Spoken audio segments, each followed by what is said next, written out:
தீரை கடலை உடைத்து நீரை புனர் கடிது குடி துடையும் உடைப்படைய உடை துதிரம் நிறைத்து விளையாடும் திருத்தணியில் உதித்தருளும் ஒருத்தன் மலை விருத்தம் எனதுலத்தில் ஊரை கருத்தன்மையில் நடத்து குகன் வேலே.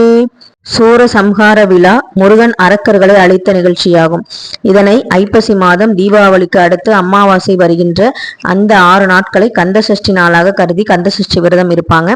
இதனை கண்ட கவிஞர் கண்ணதாசன் ஒருபுறம் கடலையும் மறுபுறம் மனித தலையையும் கண்டு எது அதிகம் என்பார். அத்தகைய கடற்கரையோரம் கடல் நீர் அதிகமா அல்லது முருகனால் கொல்லப்பட்ட அரக்கர்கள் உடலில் இருந்து வெளியேறிய இரத்தம் அதிகமா என்று தெரியவில்லை என்று காஞ்சிபுரம் கச்சியப்ப சிவாச்சாரியார் பாடுவார். இரத்த வெள்ளம் அணை கட்ட முடியாமல் கடல் வெள்ளத்தைப் போல கரைபுரண்டு ஓடும்படி அரக்கர்கள் கூட்டத்தை அழித்து துடைத்து விரட்டியவன் கந்தக்கடவுள்.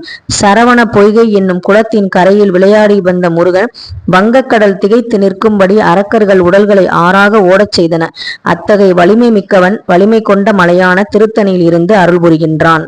நம்முடைய சேனல்ல வார வாரம் செவ்வாய்க்கிழமை வேல்மாறல் பாடம் விளக்கத்துடன் வரும். வேல்மாறல் பிளேலிஸ்ட்ல இருக்கு, செக் பண்ணி பாருங்க. நன்றி.